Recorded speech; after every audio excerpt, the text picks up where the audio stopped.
Live everywhere. Daily Kos Radio on netrootsradio.com presents David Walton. Kagro in the Morning Show.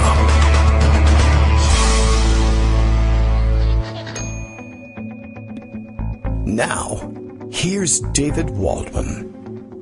Hey, good morning, everybody. How are you doing? It is Monday, June 11th, 2018, getting close to the end of all time. I suppose we can stop telling you what the date is, or that we're in week, I think, 73 of the Trump presidency / the presidential apprentice. Stop marking time. It's all over. Let's all give up and go home, shall we? No, well, of course. We'll go ahead with the show, documenting the atrocities. What a weekend, eh? It's pretty crazy out there, and I mean out there. And it's also out there, which is, I guess, fitting and appropriate.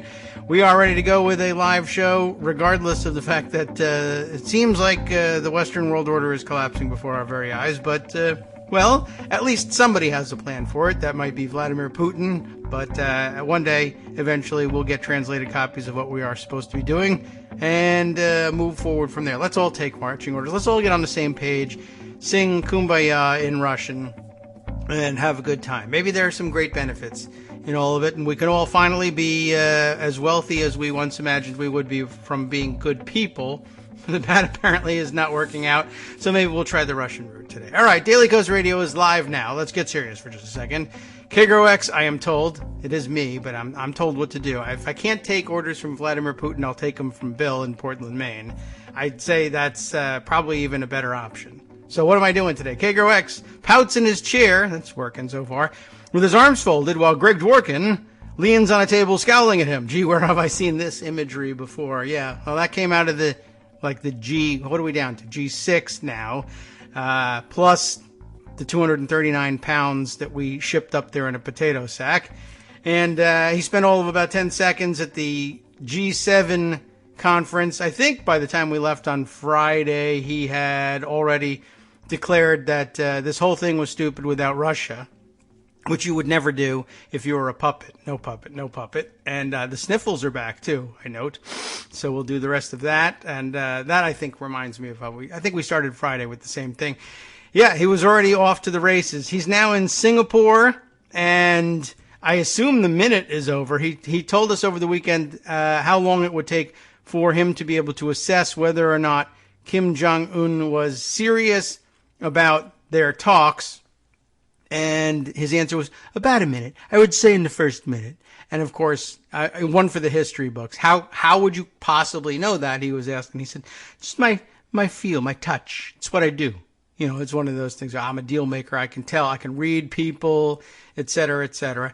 Essentially, if the guy greets me with a big fanfare and a red carpet and maybe flowers and all sorts of other trappings of power and office, I will know he's serious. And if he merely shakes my hand and says hello, I don't know. Maybe that's not enough. Although that would ordinarily you would think would be the socialist style. But of course, we're talking about a maniacal dictator. Also very interesting over the weekend, I'm sure you have seen it by now, the Fox News clip. I don't know what the hell they were doing, but they had Anthony Scaramucci on, and it's another way of saying I don't know what the hell they're doing, no matter what they're covering. But they were covering the arrival of the president in Singapore. Nothing, spectacular in and of itself. He was getting off of a plane, but he was deplaning for this supposedly historic summit. And it is historic. Nobody has ever bothered to meet a North Korean dictator before face-to-face as president of the United States, because it never made any sense to do so, and would have been a tremendous victory, was regarded as something that would have been a tremendous victory for the North Koreans, who should not be legitimized as a regime. I think we're kind of beyond that point and have been forced there, of course, by their race for nuclear weapons, despite the fact that we keep insisting as part of our non-proliferation policy that you won't get anywhere, you won't get anything by striving to gain nuclear weapons if you're not currently a nuclear state, so don't try it. But if you want to have an international summit with the President of the United States and get him alone in a room, apparently, one-on-one with you, you can take the nuclear weapons route to get there. Or, of course, you could just buy them from Mike Flynn And that doesn't even necessitate bowing and scraping before Trump. So that option is still open to you. Anyway, that is also something I understand on the agenda for, I don't know when. Today? When do they meet? I don't even know. They're in Singapore. I don't know whether they're going to do a whole build-up and they're going to pre-game this thing for 6 days or what. But eventually we're supposed to get our 1 moment or 1 minute there for Donald Trump to assess whether or not Kim Jong-un is serious. And I think you could probably tell even at a distance just by television. But, I don't want to diagnose anyone remotely. So we're going to let Doter J. Trump handle that. And at some point, they'll finally meet. And they'll have their discussion. And apparently the plan is to, I don't know whether initially or at least at some point, just the two of them, plus translators, of course, are supposed to meet alone in a room. No staff, no national security advisors, no nothing. I don't know about security guys. I'm curious about that because Kim Jong-un is, a little bit of a murderer. And, I'm sure that's our Western bias speaking. If you want to stick your half-brother with a poison needle in an airport somewhere, hey, who am I to, what? I don't know. He's murdered family members. It's difficult to tell who he's had murdered, I guess, is the closer to accurate term. He doesn't do the murdering himself. And so maybe that's keeps Donald Trump safe. I think I should probably, ordinarily I would worry more about this, about the President of the United States. This one, I think he can handle himself. That's what I'll tell myself now.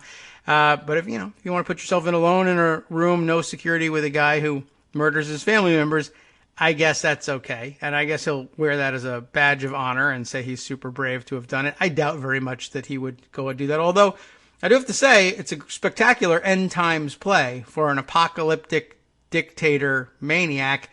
And we did see over the weekend the New York Times bending over backwards to praise Trump for getting this semi-summit thing put together. And what was this? They put together some ridiculous sycophantic front page story, I think, about how he's been preparing his entire adult life for this. Because remember, back in the 80s at one point, he told Ronald Reagan that maybe I would like to, let me negotiate about nuclear arms with the Soviets. I think I can make a deal. I can learn everything there is to know about nuclear weapons in an hour. So, I mean, he can prepare his entire adult life for it. He hasn't prepared at all for it, but he has kind of been. He could have been the whole time, but it would only take an hour anyway. So I don't really know why they gave him that, except that the New York Times sucks. And now everybody will tell me, yeah, you got to cancel your subscription. And you're kind of right, but I need to be able to read their garbage to you from time to time. And sometimes they write some good things, and it's good to share those too. I don't know. Somehow they'll redeem themselves in the end, maybe, by publishing the story, because they're the paper of record. Somehow the story will make it to them. That finally sinks the guy. I don't know. I guess we can hold out hope. Anyway, yeah. So I don't really know where he hopes to get with this. I don't know why they said he was preparing his entire adult life for it. If there's any, I mean, Kim Jong-un hasn't had a very long adult life at this point, but he's part of the Kim dynasty has been preparing for all of its adult lives, it's distributed among the three of them, to isolate a U.S. president without security, alone in a room with one of them. And I mean, it would be kind of a wacky Kim dynasty move to just say, to hell with it all. I'm going to just, stick this guy and then go, international communism superstar, woo! And what's the price, really? Nuclear annihilation? That was in the cards anyway. That's why we built these things. And I guess that'd be a good question. Do you, launch a nuclear strike against North Korea if they assassinate your president? Ordinarily, I would say that people would probably think that was on the table.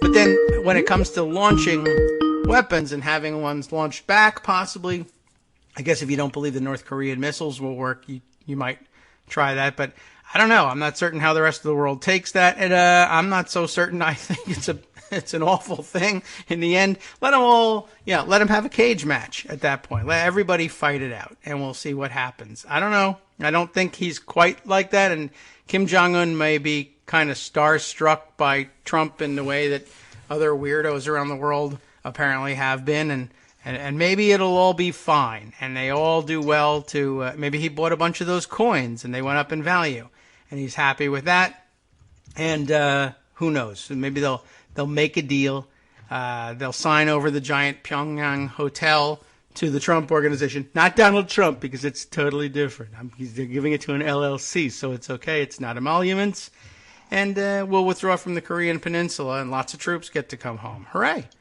It could work out, or it could fall apart, and it'll all happen in the first minute, apparently. Speaking of the first minute, I've already wasted the first minute of Greg's day. Good morning, Greg. We'll make up for it in the ensuing, 59 or so. I don't know. We'll do something. Okay.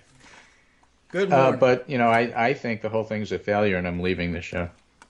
Well, now, That'll show you. That's my negotiating point. Well, are your arms folded? What are you going to do about it? I don't know. I will wait for you to get on the plane, and then I will say, sorry, eh? And then I'll be mad. Then I'm going to cancel radio. Yeah. Why not? Plus net neutrality. Let's get rid of that as well. That's right. Slated for destruction today as well. Very slow start to the show. That's the reason. So a lot happened over the weekend, and I think what's really weird is just how right the experts were, and how wrong the Republicans were. A piece on that. Robert E. Kelly, you remember Robert E. Kelly? He's the guy whose cute little daughters showed up on the video that went viral when he was trying to explain about Korea. Yes, it was awesome. So he had a tweet that said, after Reuters reported that Kim Jong-un could leave Singapore at 2 p.m. on Tuesday, 5 hours after the summit meeting with Trump officially kicks off. In other words, very short. Yes. Kelly said, get the wanted photo ops with POTUS, forget the rest, and negotiating flam, get the hell out of town to make sure a coup doesn't happen. We are getting played. Oh. The other side of the coin, the White House says North Korea talks are, quote, moving more quickly than expected, end quote. So Trump to depart Singapore Tuesday evening as well, not to be one up. And so basically the next thing that happened is that Mike Pompeo announced, this is a piece in The Hill, Trump North Korea summit will set a framework for future denuclearization talks. In other words, good. We got nothing. We gave away everything. Yes. We got played in public, and the summit is a failure. We got a coupon good for one denuclearization. Yeah, pretty much. That's about what we got out of it. And how this is going to be handled by the fawning press, who are going to talk about stagecraft, is going to be pretty remarkable. So all of that was set up by Trump's complete and total meltdown over the G7 over the weekend, which I think, in some ways is an even more important story. Oh, yeah. And it's not necessarily just because he found out late that Kim Jong-un was bringing his own toilet, and he did not. Right, and that is a true story. Yes. At least that has been reported. I mean, we'll say it's true. As the North Koreans put it, Kim is doing this so that the stool divers don't get a chance to really check out what he eats. Yes, well, we left all the stool divers at home. But as one of my friends on Twitter said, that is like the worst job at the CIA. I agree. I would quit. If you think today it's Monday morning, you're a little tired and you really don't feel like going to work and you think you have a crummy job, that guy has a worse job than you do. I am just saying. Trump is probably pissed about the idea. Nobody told me I could bring my own favorite toilet. So let me give you some headlines that I saw over the weekend, and I framed it up in the pundit roundup. Yes. But this was the New York Times. Trump refuses to sign G7 statement, calls Trudeau weak, upending 2 days of diplomacy. Peter Navarro was on Fox ranting. I mean, trying to prove that he's crazier than Rudy Giuliani about how Trudeau had stabbed Trump in the back and deserves the worst place in hell. And all sorts of things. Larry Kudlow said the same thing, said it was a betrayal, also used the term stabbed in the back. So obviously that was something that they were told to say. I guess so. In the Washington Post, amid feud with Trudeau, Trump pulls U.S. from G7 joint statement, so he refused to sign a joint statement. And, of course, as many people pointed out, Trump made it all about the price of milk. Yeah, as though he knows what it is. As though he knows what it is. It's interesting because there are cooperatives in Canada to keep the price of milk up that American dairy farmers envy. because their milk prices go up and down to the point where it's very difficult to make a living doing what they're doing. And they're very envious of the Canadian system, so of course Trump hates it. And as many people have pointed out, look, if you can't make a deal with our allies over milk, how are you supposed to make a deal with our enemies over nuclear material? Yes. Well, one way would be lying and say you already did it. Another piece from the Washington Post, European leaders outraged by Trump's refusal to sign joint statement. So he's already shafted our allies. As Chuck Todd puts it, the silence of congressional GOPers not named McCain is obviously not surprising anymore, but is there a limit for them? That's something I want to get to with you. It's a fight with Canada and the rest of the G6, only the most important allies of this country. Is the rest of the GOP using, quote, stunned silence, end quote, as their comment? And Ryan Lizza writes, I've now read numerous defenses of Trump's actions at the G7, and all of them amount to the same thing, blowing up the Western alliance to own the libs. Yes. Josh Marshall writes, worth noting the obvious. Trump and his associates are going bonkers because Trudeau humiliated Trump simply by not giving in to his demands and his threats. That's the entirety of this story, full stop. Brendan Nyhan, political scientist, who always cautions us not to be over dramatic in our thinking. Oh, sure. Writes, today feels like a turning point. The Western alliance and the global trading system are coming under the same intense strain that Trump has created for our domestic institutions. Will congressional R's continue to stand by, paralyzed by fears of their base? Yes. John Harwood writes, Russian autocrat Vladimir Putin wants to break G7 alliance of industrial democracies. Donald Trump just smashed G7 with a sledgehammer while embracing the autocrat. The question for Americans is why? No good answers in sight. Sure. David Leonard has a piece. Trump tries to destroy the West. Steve Schmidt has Trump disgraced the presidency of the United States at the G7 summit. I'm trying to give you an idea of the fact that this did not go over well with the pundits. From his slovenly appearance to his unpreparedness, ignorance, and arrogance, he beclowned himself. The Republican majority is filled with cowards who are servile supplicants to the most unfit POTUS ever. Very nearly every elected member of the Republican Congress has chosen Trump and party over our country. It is shameful. They've embraced illiberalism, assaults on the rule of law, attacks on objective truth, and staggering corruption. They betray the oaths with complicity. Despicable doesn't begin to describe it. McConnell has been one of the presiding officers over the destruction of the conservative project and the collapse of decency and nobility in our politics. Now he is a handmaiden to the destruction of our alliances. Ignominy is his destiny. Holy thesaurus, Batman. So he wasn't so positive about all of this. No, David Frum writes, he's like Heath Ledger's Joker, but without the operational excellence. That was the grim after-action assessment of one senior G7 official whom I spoke in the shocked aftermath of Trump's savage post-summit tweets. Savage. Wow. Savage. Yeah. Well, go on. I'll sit idly by here. Hold my comments for the end. Well, but wait. Yes. So Jeff Flake took care of things. He tweeted, fellow Republicans, this is not who we are. This cannot be our party. Good. Right? So that takes care of it. Yeah. Well, I'll vote Republican now. Oh, no, she twitn't. Tweets. Think about how bad you have to F up for the Pope, the dictionary, and Canada to hate you. That's a spectacular combination.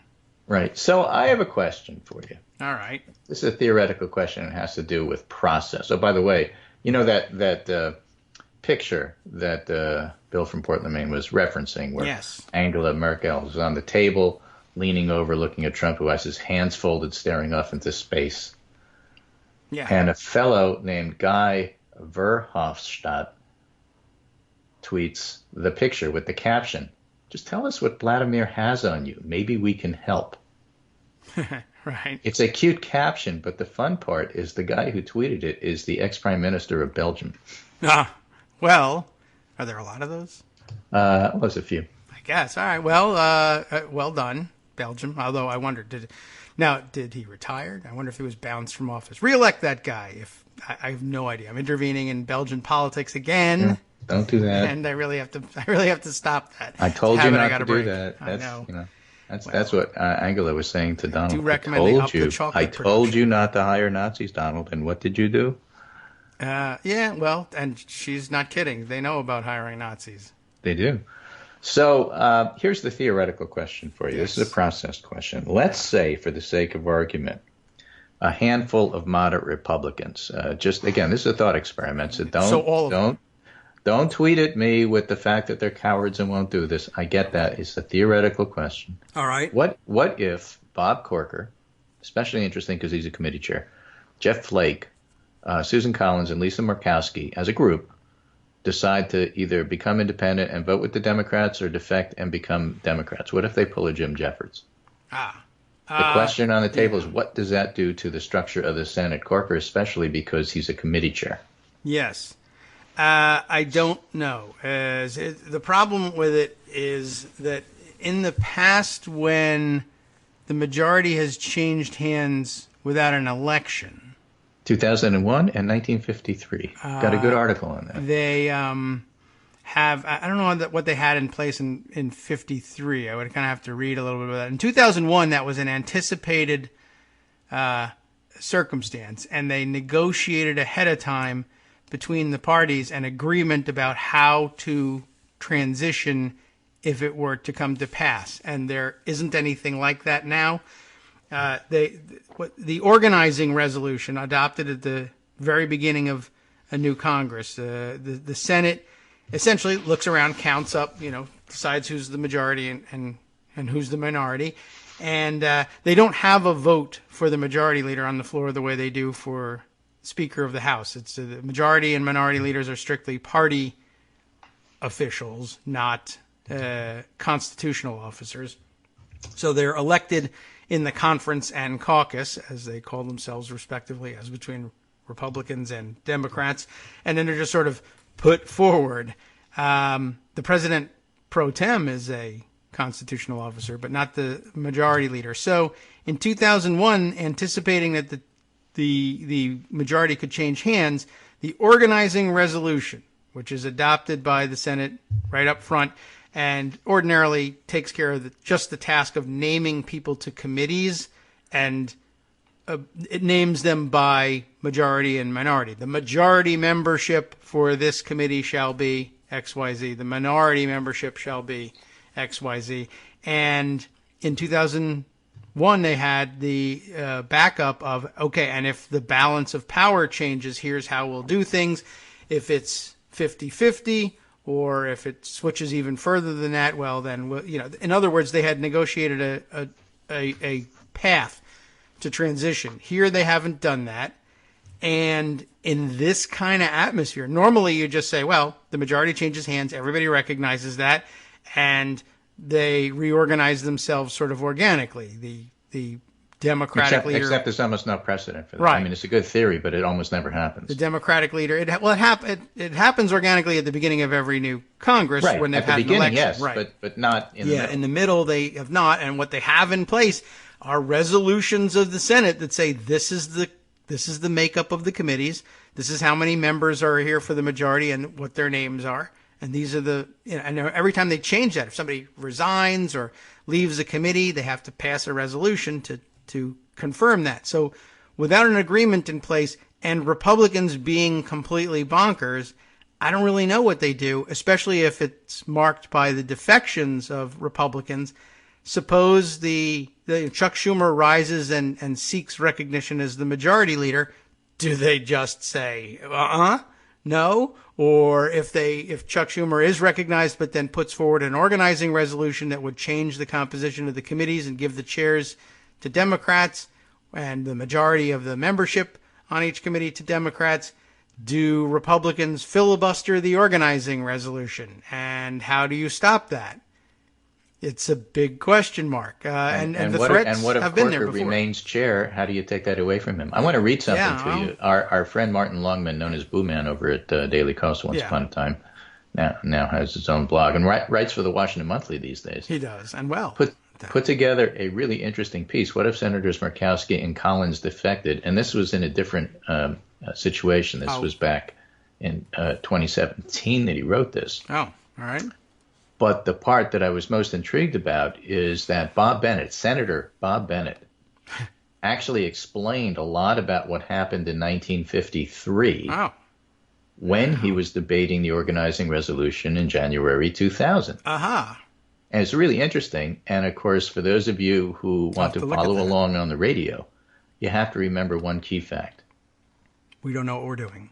That's a key fact. But right. The other key fact that you have to remember is that Hawaii and Alaska weren't states yet. Oh, yes, true. They didn't get admitted to the Union till 1959, I believe. Okay. And, don't quote me, but I think I know more civics than Trump does. So the number of senators to make a majority isn't 50-50 in those days. So now this was the situation, says Bob Bennett. Because the Republicans had organized the Senate with 49 senators to begin with, they had organized it with the Republican majority on every committee. Right. They held that the Republican majority in every committee until Senator Taft died, and then it switched. But at that point, Senator Morse, and this I do remember, said, A, he had been elected as a Republican, and B, the Republicans controlled the administration, and therefore, in order to prevent a new president from being frustrated in his opportunities to get things through, he would, even though he had denounced this Republican Party membership, he voted with the Republicans on organizational issues, giving the Republicans 48, the Democrats 48, and Richard Nixon in the chair breaks the tie. So at this point, what happened is Morse had gotten really mad at Ike, I suppose, and said, I'm not a Republican anymore. I'm an independent. I'll vote with the Democrats, except on this one issue of organizing the majority-minority. I will honor my vote that when I ran, I was a Republican, and therefore I will vote with the Republicans. So therefore, not a precedent, but a choice. Yes. That's so there's no real rule about what will happen. It has a lot to do with what these people decide to do. And, I mean, in a defection, who knows? Yeah, so it was 48 Democrats, 47 Republicans, 1 independent. Who knows? Yeah, we're back there now, I would guess. All right, I'd like to take another look at this, and we got 2 minutes to do it. How about that? We'll be right back. Hey, okay. Hi, everybody. It's me, David. Let's change things up from the old fundraising pitch for just a minute and talk instead about how you can be a part of our show. If you've got a smartphone or any other electronic recording device, why not sit down and record a segment for us? Read us an important article and give us your take. Read one of your own original essays, or even just give us your commentary on something you'd like to share that's important to you. Then send the file to me at kagrox@gmail.com, and I'll try and work it into the show. Short segments, a few minutes in length, are easiest to fit in. And of course, I can't always guarantee that I'll be able to play everything, but if you've ever shouted at your radio or TV about something you wish was being covered, here's your chance to change that. Make the show your own. Send your submissions to me at kagrox@gmail.com.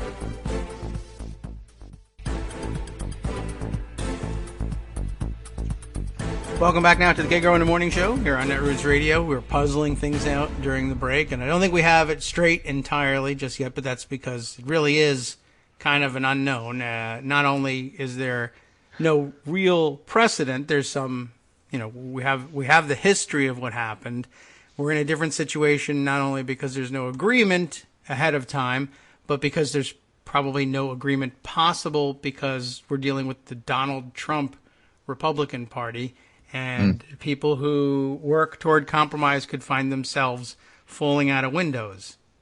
So this 1953 precedent is actually really interesting for a lot of reasons. Let me set it up a little bit better than I did when I told you the final story about what happened.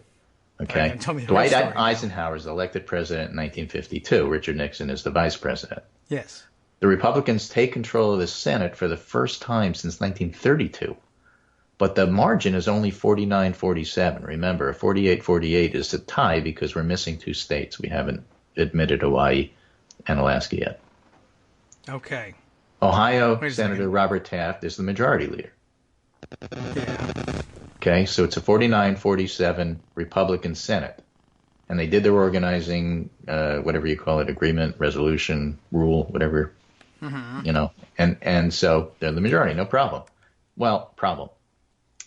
Republican Senator Wayne Morse gets pissed at the Republicans and quits the party. Yes. First, he decides that he's going to not caucus with either side. He's going to take his committee assignments from the Senate, quote, as a whole. People whisper to him that means you don't get any committee assignments. So he decides to caucus with the Democrats. Yes. That's finally, Angus King should have read that story. Right. So, he knew what to do in the end. But exactly. Okay. So now it's a 48-48 split. And then Senator Taft dies of cancer. And the Democratic governor of Ohio appoints Thomas Burke, who's a Democrat. Yes. Now it's a 49-47 Democratic majority, and then the fight over what to do happens. Okay. So 49. That's why it's so interesting in 53. Yeah. So the Democrats have a clear majority. That's what would happen if those 4 senators I mentioned happen to move over to the other party or become independents but caucus with the Democrats. But just like in 1953, the Republicans could say it doesn't matter that you have the majority now. Right. We had the majority then. However, the reason that the Republicans were able to get away with it in 53 is that Wayne Moore said, I'll vote with the Republicans and they'll win on this because I'm a good soul and I'm honorable. We don't see these things in Congress anymore. And I'll honor the people who voted me in as a Republican. Okay. So that would make the 49-47 Senate a 48-48 Senate with Richard Nixon breaking the tie. And that's why Wayne Morse could dictate to the Senate that you need to leave the rules alone and don't touch them. Okay. Well, yeah. And that makes sense? It does. I mean, to me. It's not how they do it anymore. But that's what happened then. Right. And the Democratic argument is, well, that was Wayne Morse being a good dude, but they don't exist anymore. And that was a choice. That was a discretionary vote, not a precedent-setting rule. Right. And that so comes up a lot. So the next time there's a Wayne Morse, maybe he decides to vote with us and we win. That's true. Entirely possible, of course. Or it may be that he was the precursor to every Republican who would ever be in his shoes, and they would chicken out in some way that would be crucial at exactly the wrong moment. Who knows? But yeah, there's no real answer because this was a voluntary one-time decision. Oh, hey, just like Bush v. Gore, which you're not allowed to cite as precedent except for everybody who does it.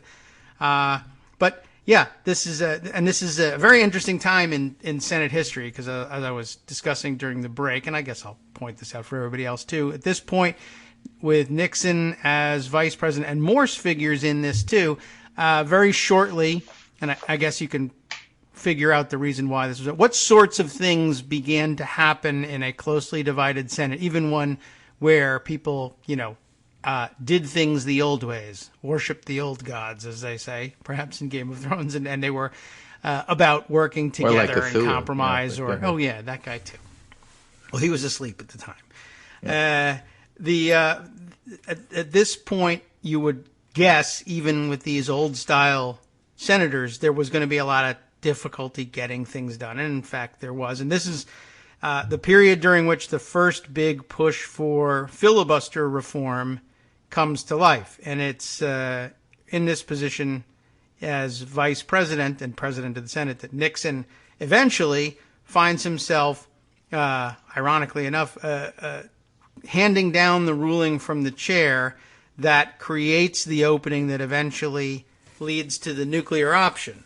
That recognizing the, not precedent, but handing down the ruling really that a simple majority should be able to determine the rules of the Senate, in particular at the very beginning of a new Senate, but recognizing that a majority can set its own rules despite the fact that there were Senate rules that said they couldn't. And they strengthened those Senate rules again later on when they had this fight. But Morse, I believe, plays a role in all of this later on. This comes about 2 or 3 years down the road in the beginning of the next Senate when they had this fight. But this is very interesting, and right. Part of the reason was that, again, after the first couple of fights on the filibuster reform, they likewise made the decision to change the filibuster, the cloture threshold, down to 60, but they did it by agreeing to engineer a vote whereby people who didn't really believe in what they were voting for would agree to vote for the other side so that they could change the rules without breaking the rule requiring a 2/3 majority to change the rules. It's very interesting, but very hard to explain. So let's flash forward to 2001 and explain that a little bit. Martin Longman does a really nice job here. Oh, good. Martin does it. Good. All right. So the context was the contested 2000 presidential election. Democrats are seething. The Senate is evenly split. I'm paraphrasing a bit here. Partisan feelings are high. Man. The Republicans insist that the true split wasn't 50-50. It's 50. Remember, we have a couple of extra states here. So now we're not talking about a 48-48 tie or a 48-48 functional tie, because in theory, the Democrats had a 49-47 majority in 53. Okay, but it was a functional 48-48 with the vice president of the ruling party happened to be Republicans, Richard Nixon, breaking the tie. Now it's 2001. Again. The Senate is split 50-50. Yes. The Republicans insist that the true split is 51-50 because Vice President Dick Cheney was constitutionally empowered to break ties. Yes, but the Democrats say the Constitution allows the Vice President to break ties on votes on the floor, not votes in committee. They insist the real split is 50-50, so it has to be an equal power share. Mm-hmm. So Trent Lott and Tom Daschle broker a compromise. A what now? Okay. Everything is split. Yes. All the committees are split. All the everything is split. Money, staff. Money, staff, offices. However, Lott still is majority leader, and Republicans are the chair people on the committee and the subcommittees. If a tie occurs in a subcommittee, it still gets advanced to the full committee. If a tie occurs on a full committee, it still gets advanced to the floor. Okay. So some of the moderate Republicans, like John Warner, objected. He said that if he takes responsibility of a chairman, he ought to have the ability to advance bills without partisan logjams. And Lott convinced him to give up your chairman prerogative on this, as Longman puts it, correctly assessing that nothing would get done in the Senate if the Democrats weren't appeased. Yes. So they agreed to this, which only happened for a little while, and then, elections took care of the rest. But the point is, both in 53 and in 2001, which are the most recent examples, if there's others, I don't know of them, of what happens if the majority becomes not in the majority after you've already set these organizing principles. Yes. In both cases, it turned out that it was in 53 a functional tie, and in 2001 an actual tie. The theoretical example that I'm giving of those four senators moving over is it's a clear Democratic majority, which didn't sort of happen. It sort of happened in 53, didn't happen in 2001, and so what the actual precedent is terribly unclear, because nobody really knows what happened, because it doesn't look like it's ever happened before. Yeah, it's not like this. And certainly not with mass defections. Right. So now you're not arguing that in the case of a tie, we get to win because we won originally. We're talking about the fact that you no longer have the majority. Yeah.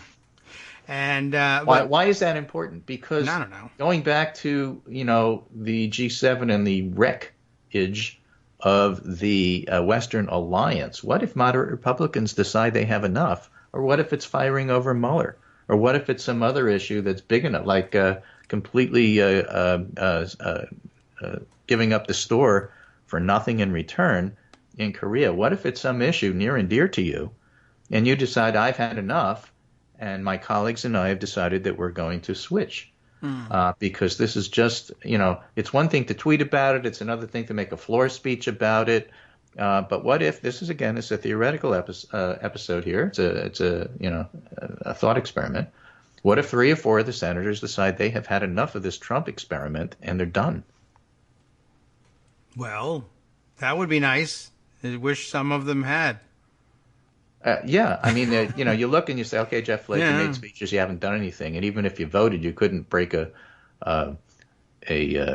partisan filibuster anyway. Let's say you decided to go yes on gun control or gun safety, and yes, you decided to stop immigration, separation of families at the border, or whatever, because you decided Trump was just wrecking things beyond the ability. Or what if you did it on tariffs? What if you did it on something you actually care about?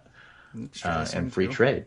And then you decided that, it's time that you stopped passing things that are bad and started passing things that are good, and enough talk, you actually decided to take action. My whole theoretic question here is, would that action actually accomplish anything? Or could Mitch McConnell pull other arcane rules and say, okay, well, you can have the committee, but I deny you power, water, lighting, and the room, and you have to go. I mean, At what stage does the majority leader actually get to say, I'm turning stuff off, and you don't really get to do what you thought you just won the ability to do? Yeah, I'm not certain, and it's difficult to predict because it's a question. We remember committee meetings where the majority turned the lights off and the microphones off. Right, and that was under normal circumstances, so-called normal circumstances, which we all want to go back to. Yeah.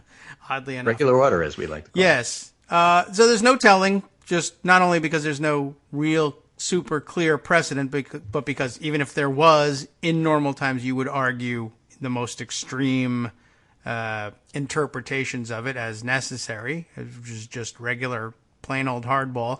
And then there's, out of the ordinary constitutional hardball where you say, these guys may try anything, including up to and including turning off the lights, the water, the heating, whatever you need in those locking committees. The doors.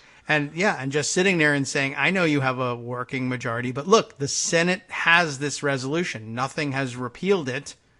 And I mean, there are ways to try to force measures to the floor. And I think ultimately because it's never really been handled exactly this way. But somewhere buried in the rule book is an answer to why it would be fruitless in the end for a once majority, now minority party to try to hang on. Eventually, you'd be able to, use Rule 4 to force something to the floor and redo the organizing resolution. And although it's possible for them to filibuster the organizing resolution, you could then say, well, if we do have a functioning majority, we can change the rules, at least temporarily, to get a cloture vote by simple majority on an organizing resolution and then immediately erase the precedent if we want to. And then you can start hitting people with canes. Yeah. Because that's been done. Right. I mean, the whole thing is that it looks awful. Idea. And in the end, what's supposed to happen is everybody's supposed to take a step back and say, the optics of this are really bad. It looks bad. And if we try to push this, people are going to vote against us.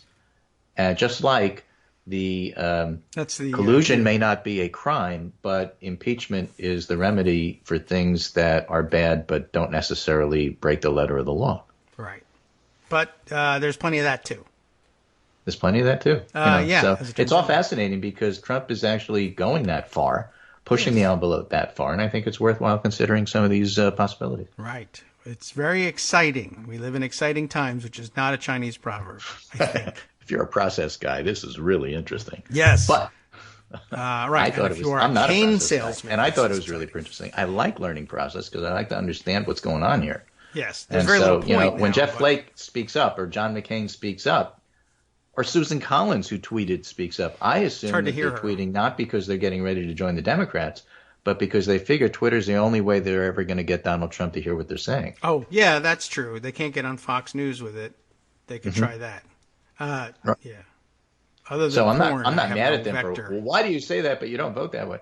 But, in the end, do they have this in their back pocket? And, do they threaten somebody with it? They must think about it from time to time. It's so we should too, and that's my purpose in bringing it up. All right.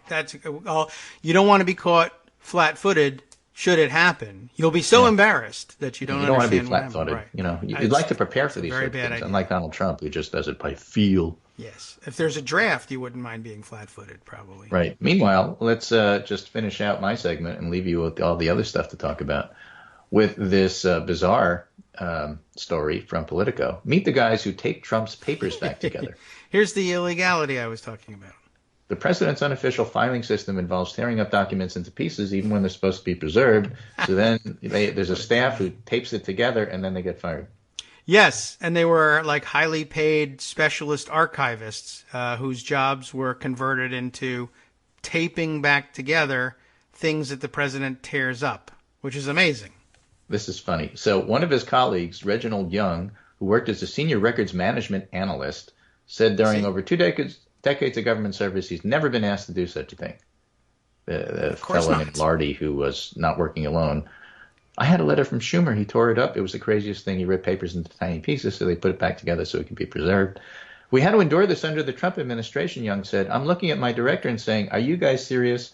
We're making more than $60,000 a year. We need to be doing far more important things than this. It felt like the lowest form of work you can take on without having to empty the trash cans. I suggest this guy read the story about stool diving for Kim Jong-un he thinks that this is the worst possible job. Yeah, I mean, there were worse jobs than this dude. So suck it up and tape those things together. I guess so. And by the way, I think I had maybe said that they were highly paid government specialists. They are apparently not very highly paid government specialists, but $60,000 to tape things back together, it really actually sounds like a good deal, to be honest. But the thing is, you're not supposed to have to tape them back together. And just to pull out a piece of that guy's quote, he says, it was the craziest thing. So once again, I can imagine. It's a crazy thing. And I have to read it, but I mean, maybe no one else wants to. We have to read the Presidential Records Act to be sure. But I mean, most of these things, you mean to tell me that in there somewhere there's not a clause anywhere that says something like, whosoever shall destroy, cause to be destroyed, or attempt to destroy records covered under said act shall be subject to imprisonment or fine, blah, blah. It's a Presidential Preservation of Records Act, and of course, there's got to be something in there somewhere. If you knowingly destroy presidential records, you've got to be in trouble somehow, right? There's got to be something, otherwise it's not an act. The fun part about this, and I'm going to finish with a rant from Tom Nichols that I just really enjoyed. He should tear up the Presidential Records Act, is what he should do. I know, but I'm just stepping back and thinking, you know what's really fun about Washington? There are people that shrug when Trump goes and gives away the store to the North Koreans. Yes. And, roll their eyes when Trump destroys the G7 and makes disparaging comments and gets the Canadians to hate us, which is nearly impossible. But absolutely lose it, wax wroth, and just completely lose it if somebody rips up a piece of paper, because everybody has a different threshold. Well, if you're the paper guy or the tape guy, yeah, everybody has a different threshold for what's I'm not acceptable allowed to and what's speak not out acceptable. about these things. And it's just funny. Yeah, well, that is funny. We have specialties. Everyone's specialized here in Washington. So I keep my head down. I don't know what's going on in North Korea, but when the papers show up ripped, that's my world. That's it, So Tom Nichols had this little piece to talk about how to talk about this stuff, and I thought it was very good. He says, It's not that I disagree about policy with Trump supporters. Mm-hmm. It's that I know they don't give a crap about policy. That's not the word he used. There's no way to have a policy argument with people whose eyes are always looking up to the television for a cue from dear leader about what to say next. As J.V. Last once said, Trumpism is non-falsifiable. Whatever Trump does is right. It's like what we used to say about conservatism. Conservatism can never fail, right? It's just that you failed conservatism. Mm-hmm. Whatever Trump does is right.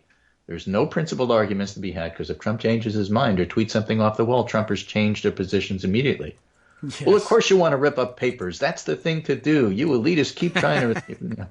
This would basically be a cult, except for one thing. Most Trumpers don't really believe their own BS. Yeah, some of them really are stupid enough to think Trump is a good man and all that crap, but most of them are only interested in Trump as a vehicle of social disruption. Mm-hmm. That whole thing about owning the libs is absolutely true. Yeah. Trump's smarter enablers see him as an equalizer, a way to put them on an equal footing with elites, that word, who they think look down on them. The thing is, elites do look down on them, for good reason. Most of Trump's sycophants are second-raters at best. I'm thinking Larry Kudlow and Peter Navarro. For them, Trump is their shot, or Greg Pruitt. They know he's emotionally disordered, to use Peter Wiener's term, but they don't care. This is their one chance to grab the car keys and throw a kegger before mom and dad get back home. That makes talking with them about policy impossible. So if it seems like I don't engage Trump's enablers on the merits of this or that Trump policy, it's because I can't take Trump's policies any more seriously than Trump or his minions do. It's either pure stupidity, pure careerism. Either way, it's a waste of time. And yeah, there are people in government trying to hold everything together. I salute them. Hope they can keep the ship afloat. But they can't make policy either. They can issue directives and hope for the best, mostly hoping Trump doesn't notice and overrule them via tweet. I think we'd all be less exhausted if the Trumpers would just admit that what they value from Trump is the social leveling effect he has, forcing intelligent people to respond endlessly to stupid comments and bad ideas, then continue pretending they care about policy. That's what annoys me so much about the whataboutism. So Trump wrecked the G7 alliance. So he's giving up the store and elevating a dictator to the world stage. Well, but what about when Obama wore a tan suit and put his feet on the desk? Yes. It's a totally equivalent, and you libs don't even get it. For myself, Tom says, I'm resigned that Trump will be president for as long as he's president, and how it ends up is up to the voters. Whatever happens, happens. But I don't see the need to engage in the cynical BS of arguing policy with people who will change their minds on anything in nanoseconds. And for the love of God, don't tell me about what Trump's real Americans in the heartland want. I know what they want. More government action, including money, delivered with a smile, inflated respect, and pity, earned or not. Those are utterly pointless discussions, too. Trump's going to do what he's going to do. He's not liberal or conservative. It's all just the blurted thoughts of an angry, frightened man who won an office he didn't really want. We have to get through it, but we don't have to pretend we're arguing about real things. So I think that's, exactly on point. There's no point in arguing policy. If you're a policy person like me, and I only do the politics to get the policy, what's the point of all of this? The Trump people don't really care. They just want to own the libs, and let's just say it. I guess so. And, well put there, I guess. No real hope, obviously, and of convincing any of them. And of course, that's strictly speaking about the diehards. Right, you're right, exactly. I mean, there are people that voted for him that have regrets. There's plenty if there are of others those, of them who'll die easier, get them. But the people who are still supporting him at this point, you say something like it's ridiculous to blow up the Western alliance and have nothing in its place, to disrespect our allies, to get Canada to hate us, to enter trade wars that are going to hurt the United States and hurt our economy. And then you have Trumpers saying, yeah, well, you just don't want to ever acknowledge he ever did anything positive. I mean, those are actual discussions people have. Yeah. And it's like, what? Yeah. True. And I'm glad that he makes note of the tearing up the papers thing. Like, oh yeah. And that's exactly what they'll say. That's exactly what you want to do. Don't you know you want to shred things to keep things secret? It's not that. And it's also against the law. And then Trump says, oh, well, I made a mistake. Yeah. And then they go, well, now you're pillorying him because the guy made a mistake. Come on. You guys can't cut him a break no matter what. I could believe it on day one. Oh, I can't? I mean, because he's an idiot. He has no idea that he's supposed to preserve presidential papers. Plus, he can't believe he's president. But, right. By the end of the first week, no more ripping up papers. Well, Mueller, emoluments, right. Elections. Sure. There's things ahead of us that we need to keep an eye on. So that's my ranting beginning of the week for you, just to set the stage and make you feel good. If you haven't torn your hair out by now, I don't know what to tell you. This is Greg Dworkin speaking with my friend David Waldman Kagro in the morning. I left you an article about McClatchy pointing out how the Russians were totally involved with the NRA, and yes. The Brits are reporting how the Russians were totally involved with the Brexit vote. So, there's a lot going on here that we're not paying attention to that I think is going to be interesting. And it'll be even more interesting if it turns out that NRA and Brexit ties reveal more to us about the Russian connection than what our own Congress is willing to do. Oh, well, they don't, because there's a tie to our own Congress. That's why they're not talking about that one. I mean, oh, really? Yeah. We caught them on tape, remember? I'm shocked that there's gambling in this casino. Yeah. So anyway, take care. All right. I'll talk to you Wednesday, and we'll see how it all turns out. Maybe the summit will last an hour and a half. Maybe it'll be a great success and last an hour and 3/4. Right. Or maybe he'll tear up all the paper that's in there before they even get started, and no one will know what to do. You know who said it's not worth the piece of paper it's printed on? No. Back to World War II. Oh. What was the scrap of paper? Oh, well, I don't know. The Constitution? Probably. Something like that. It's trees that the Germans ignored. Oh. Well, all right then. That's Germans. They've gotten better. Yes, as Tom Leary used to say, we taught them a lesson in 1918, and they've hardly bothered us since then. Well, all right. We can appreciate. Everyone appreciates that. Right. Excellent. The funny thing is that the German people are just so much ahead of where we are on this. It's just incredible. Well, but of course, there's reasons. Sure. Take care, and I will talk to you on Wednesday. All right. Very good. Unless I tear up our contract. Thanks, Greg. There's a lot to this, and I don't really mean to hang up on the tearing up of paper, but there is an awful lot to it. I mean, just in terms of the legality and the sense you get of Trump's, really disrespect for the office. In addition to they do note in the article that not only is he tearing it up, he's sometimes just throwing the stuff on the floor. Like, I don't even have to use a garbage can. I'm that important. I got people to pick things up. And it's weird that he does this. It's a weird habit. I mean, it's inexplicable.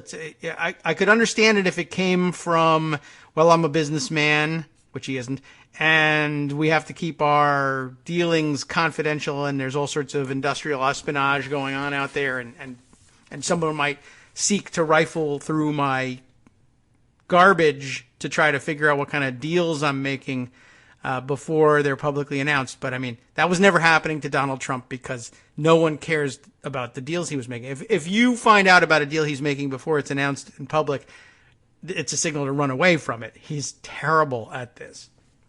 But in the conceit that he has that he's a high-powered businessman, he might, have this idea that I need to shred my papers.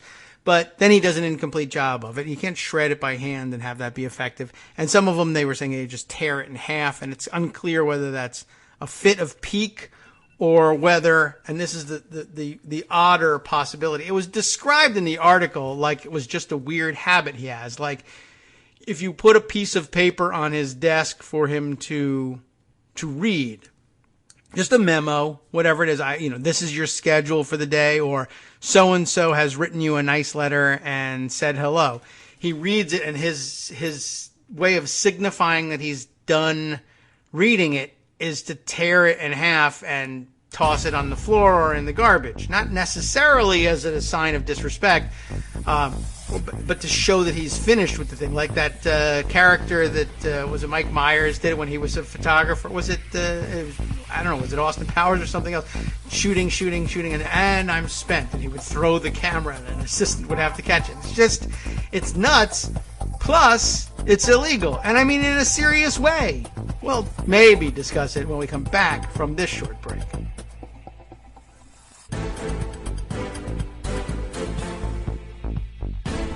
All right, welcome back now to this distracted episode of the Kagro in the Morning Show here on Netroots Radio.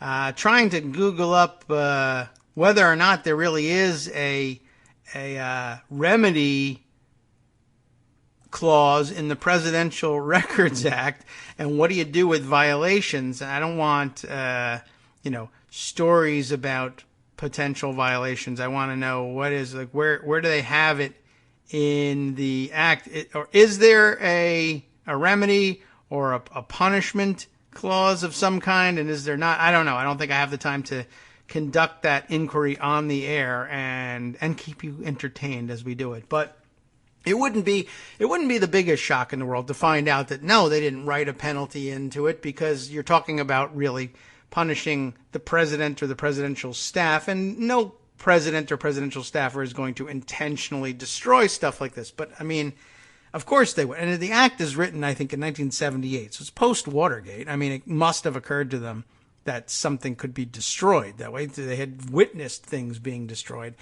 And I don't know, but it's not immediately apparent, and maybe I'm just looking in the wrong place, because that's not the most prominently displayed and not the most frequently researched section of the Presidential Records Act. But we also have other evidence that he doesn't give a goddamn one way or the other about anything in particular, or any law, but much less the Presidential Records Act. I mean, there was a problem with the Presidential Records Act in his deleting tweets.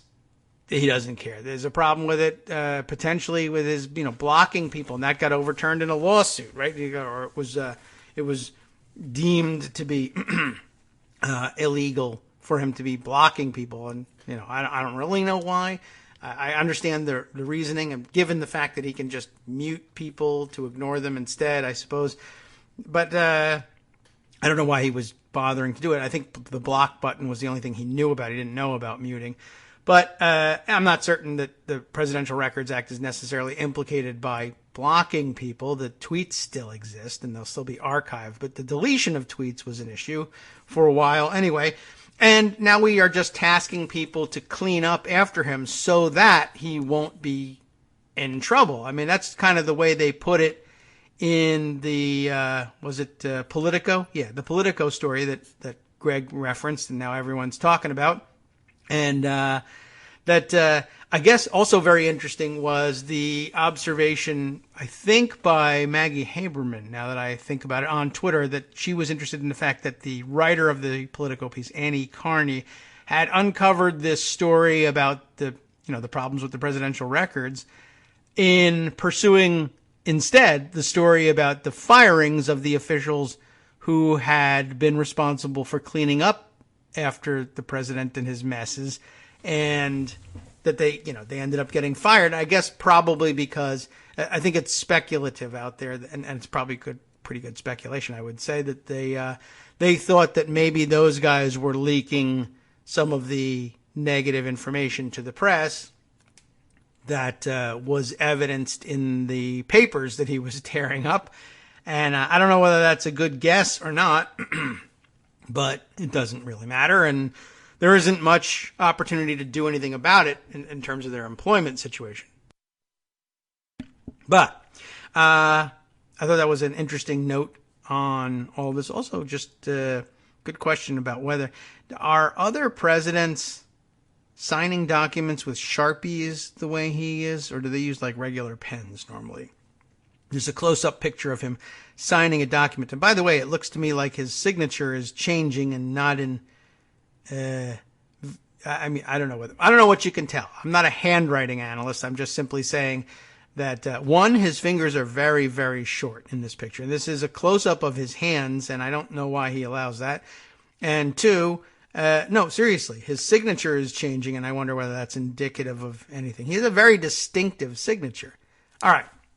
Well, anyway, as this article lays out, what else do we need to uncover from this? Besides the fact that there were two people being paid to tape everything back together, and I thought the very odd revelation that that's how he shows that he's done with paper is pretty amazing. That and they can't get him to break this habit. Like, done with this, tears it and throws it. But it's like, it really is like a toddler. Like, don't do that. Why are you throwing paper all over the place? And he keeps his desk so empty. I'm wondering what it's like. I've seen pictures of him in his Trump Tower office, and it's stacked with papers, and it's a total wreck. But he likes to keep the Resolute desk clear for pictures. Does he have just days where he sorts through piles and throws paper all over the place? I don't know. I think it's indicative of a lot of things, not the least of which is the possibility of his mental illness. But we'll leave that to others. There are many other stories. The one which everybody was talking about just before air that also Greg mentioned was the McClatchy piece, Web of Elite Russians. And we hate the elites, right? Especially if they're elite Russians, I guess. Unless you like elites and love talking with them, but like screaming about how you hate the elites. That's a possibility. You can do that. It's a big lie, but certainly not beyond Trump or anyone else these days. Web of Elite Russians met with NRA executives during the 2016 campaign. And of course, if you read this story, you probably had the feeling, of course they did. Didn't we already know this? And we did. We knew the name of one or two Russian elites who were heavily involved with the NRA. And I guess we now find more, and that some of them more closely connected to Vladimir Putin's inner circle, as they say, or, as it says here in the opening sentence, high in the Russian Orthodox Church, which I wouldn't necessarily have expected, now identified as having contact with the NRA officials during the campaign. And, of course, the suspicion for a long time has been that they used the NRA to launder foreign donations. I don't know. I guess the NRA there's no particular reason why they couldn't accept foreign money. And although there is already a very robust and not at all in doubt body of law that says if you give foreign money to someone who's legally allowed to accept it, and then that person or entity just turns around and gives that money to a presidential campaign, that's not enough to launder this thing. Money, as we learned from Republicans when they were busy screaming about what they didn't like about liberal lobbying groups, money is fungible. I, of course, learned this lesson from Ernie Istuk and his accomplices in putting together what he managed to engineer into calling the Istuk Amendment back in the mid-1990s. But it's a well-known concept. He didn't invent it or anything, and it's been recognized all the time. I mean, it's a basic principle of law, and the Supreme Court has made rulings in cases that turn on the fungibility of money. So it's a pretty well-established precedent. You can't just do that. And there has to be, I mean, there is some flexibility. It can't necessarily be the case that if a entity takes $10 in foreign money and then 16 years later makes a $500 contribution, if they're capable of doing so, or some in-kind contribution perhaps to a presidential campaign or a congressional campaign. It's not necessarily a foreign money laundering issue, but I guess, if you establish enough of an evidentiary trail that $6 million of foreign money came in and $5.8 million of foreign money went out pretty quickly, well, there's a lot less difficulty in reaching the conclusion that you were basically just laundering the money. Anyway, that's long been suspected, and by long I mean the last, 6 months plus. And I guess really for us, it's been more than a year since we were reading about the strange relationship between Russians and the NRA and the trips that American alt-right figures were taking to Russia under NRA auspices and are still doing, by the way, even currently as we speak. And so it won't come as much of a surprise. But I guess this will give us details about new names and apparently their association with the Russian Orthodox Church, oddly enough. And as Greg mentioned, was it in this story or in another? Apparently a long-standing connection to the Brexit campaign as well. And I even see Spanish authorities mentioned in here. We might as well quickly zip through this. Peter Stone and Greg Gordon, writing for McClatchy. Several prominent Russians, some in President Vladimir Putin's inner circle or high in the Russian Orthodox Church, now has been identified as having contact with NRA officials during the campaign, according to photographs, interesting, and an NRA source. The contacts have emerged amid a deepening Justice Department investigation, you know all about it, into whether Russian banker and lifetime NRA member Alexander Torshin, he was the guy whose name we first heard about this, illegally channeled money through the gun rights group to add financial firepower to Donald Trump's campaign.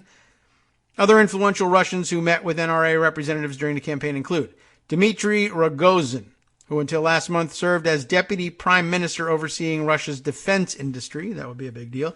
And Sergei Rudov, head of one of Russia's largest philanthropies, the St. Basil the Great Charitable Foundation. I guess that's the connection to the church. St. Basil, of course, the name of the Russian Orthodox, do they call them cathedrals? The famous multicolored onion-domed church just outside the Kremlin in Moscow. The picture, the iconic picture of Moscow that you see all the time. Let's see. So, I don't know. I assume that there's some connection there, but maybe not. But probably. The foundation, that is the St. Basil the Great Charitable Foundation. And he was just regular St. Basil until Donald Trump got a hold of him. And it's a great charitable foundation. That foundation, launched by ultranationalist ally of President Putin, again, Sergei Rudov is his name. The Russians talked and dined with NRA representatives, mainly in Moscow. As U.S. presidential candidates vied for the White House, now U.S. investigators want to know if relationships between the Russian leaders and the nation's largest gun rights group went beyond vodka toasts and gun factory tours, evolving into another facet of the Kremlin's broad election interference operation. Even as the contacts took place, Kremlin cyber operatives were secretly hacking top Democrats' emails and barraging Americans' social media accounts with fake news stories aimed at damaging the image of Hillary Clinton and boosting the prospects of Donald Trump. It is a crime, potentially punishable with prison time, to donate or use foreign money in U.S. elections campaigns. And so we'd be talking about imprisoning our own folks here. We'll probably never get a hold of those Russians, unless, of course, we sanction them, which is, we won't get a hold of them, but we could get a hold of their money and their assets. And that's a whole other issue of inquiry, area of inquiry that we could dedicate another show or two to, and we probably will. I can almost promise you that, because there's something real going on here. McClatchy, in January, disclosed the Justice Department Special Counsel Robert Mueller was investigating whether Torsion or others engineered the flow of Russian monies to the NRA. The Senate Intelligence Committee is also looking into the matter, but probably to no effect. Sources familiar with the probe have said. The sources spoke on condition of anonymity. You know why. They are, they're part of they're talking about part of the sweeping parallel investigations into Russian interference in the U.S. elections. This is now like blah, blah, blah material here. Let's see. NRA spokesman Andrew, he's got an interesting and difficult to read last name. Arulanandam, I'm guessing, is his last name. NRA spokesman said FBI hasn't contacted the group. A photograph taken during the 2015 trip to Russia by leaders of the NRA showed them meeting with Torsion, Rogozin, and Rudolph, and a source knowledgeable about the visit confirmed this about the gathering. They spoke on condition of anonymity, of course. The NRA, Trump's biggest financial backer, and that's really the important part to remember in all this. Well, what does that matter? I mean, yes, money laundering, but is it really, a big deal? Yes, Trump's biggest financial backer. They spent more than $30 million to boost, as they say, his upstart candidacy. So pretty important. That's more than double what it laid out for 2012 nominee Mitt Romney.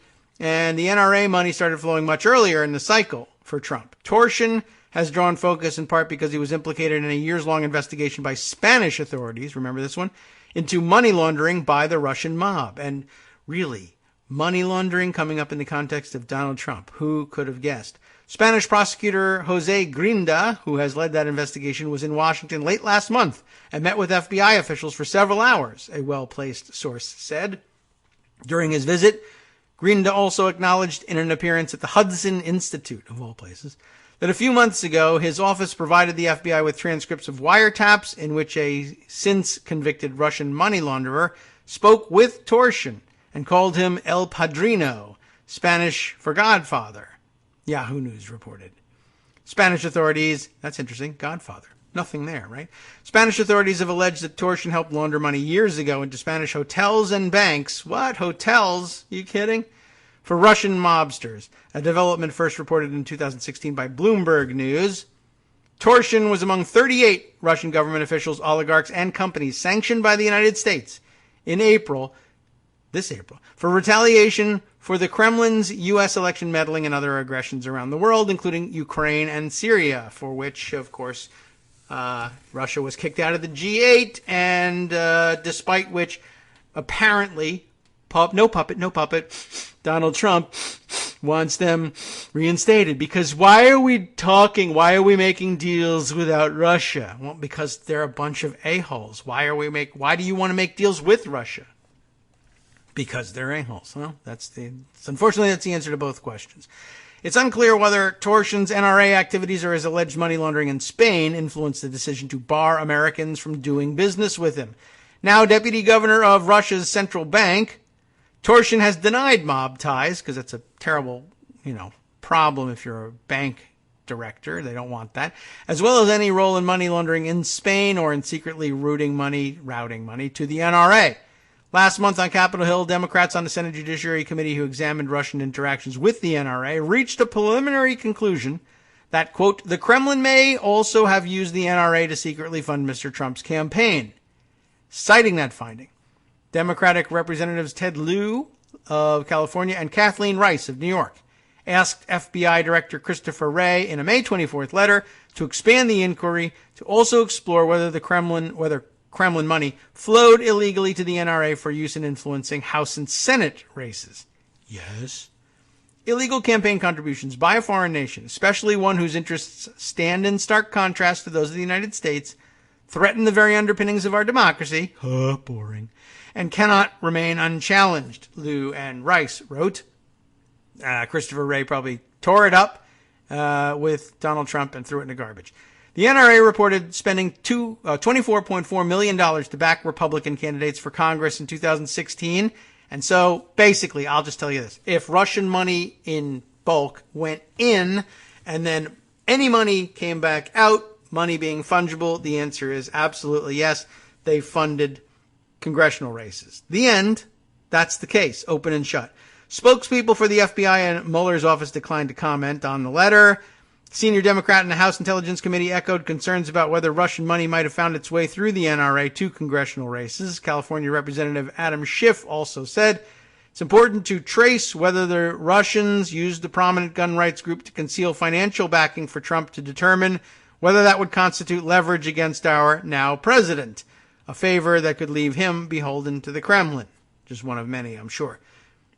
In a weeks-long exchange of letters with Democratic Senator Ron Wyden of Oregon, NRA General Counsel John Fraser disclosed that the group accepts foreign donations, but that none has been used in elections, and that Russian contributions and member dues totaled $2,500 in 2016.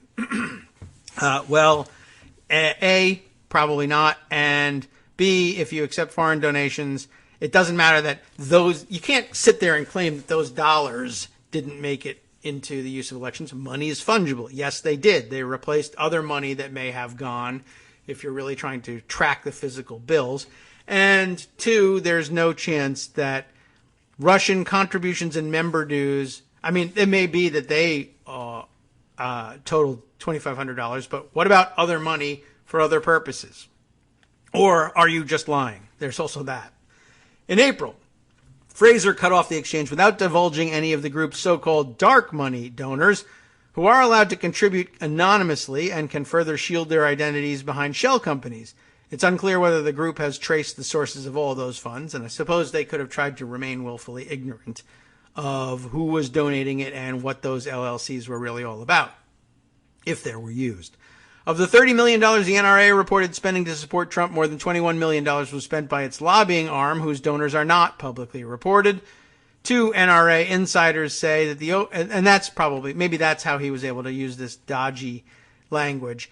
The NRA's lobbying arm, I forget what they call their group, but a lot of organizations have this, where they have a 501c3, C4 type organization that is the public face of things. And then there is a NRA Action Fund, or even, AFL-CIO Education Fund, or whatever they want to call it, that is a supposedly separate entity, but gee whiz, if it isn't directed by pretty much the same people. And, sometimes they can avoid the appearance of impropriety that way, depending on how well they segregate their funds. Maybe that's something they were trying to do. Maybe not. Two NRA insiders say that overall the group spent at least $70 million, including resources devoted to field operations and online advertising, which are not required to be publicly reported. And that's a pretty huge problem at this stage of the game. Here comes a familiar name. NRA officials first forged a relationship with Dworkin, a close Putin ally, and his protege, remember, Maria Butina, in 2011. That's a long time ago. Soon, Dworkin helped Butina start a Russian gun rights group, not a furniture store or design shop like she originally had, called Right to Bear Arms. In 2016, upon Trump's election as president, Dworkin tweeted that he and Butina were the only Russian lifetime members of the NRA. For 5 years, Dworkin flew to the United States to attend the group's annual conventions, culminating in a 2016 affair in Louisville. Dworkin briefly met Donald Trump Jr. at a dinner during the event, but failed in efforts to arrange a private meeting with the big Trump. Months earlier, in December 2015, Dworkin and Butina's gun rights group hosted an NRA delegation led by NRA board member and former President David Keene for a week of lavish wining and dining in Moscow. During their visit, the NRA group met with Rogozin, who served as a deputy prime minister overseeing Russia's military-industrial complex for 7 years and previously was Russia's ambassador to NATO. Late last month, Putin put him in charge of the Russian space program. Rogozin is a far-right nationalist who has extensive ties to the Russian arms industry that he managed and is deeply hostile to the West, said Mike Carpenter, who was a Russia specialist while a senior Pentagon official in the Obama administration. Another Russia expert, Atlantic Council fellow Anders Aslund, was flabbergasted, boing, that the NRA delegation met with Rogozin. I can't understand the NRA meeting with Rogozin since he was sanctioned in 2014. It's so embarrassing. But they love their guns over there, despite the fact, of course, that the NRA, in the olden days was about, we got to be ready. We got to be armed because the Russians may invade us with their AK-47s. And now the thing is, maybe we'll either invite them to come with their AK-47s because maybe they'll sell them to us, or maybe they'll just let us borrow them and shoot them for a while. If a bunch of Russians show up with AKs, it's cause for celebration now at the NRA rather than fear of invasion. Rudolph's career, not Rudolph, it does sound like Rudolph. Rudolph, the red-nosed reindeer, right? His career has kept him on a lower profile trajectory, running a conservative religious charity, the St. Basil's the Great Charitable Foundation. St. Basil's chairman and founder is Putin ally and Orthodox Church figure Konstantin Malofeyev, a Russian billionaire sanctioned also in 2014 by the U.S. Treasury Department because of his support for Russian-backed separatists who invaded Crimea early that year. See, what's the big deal, right?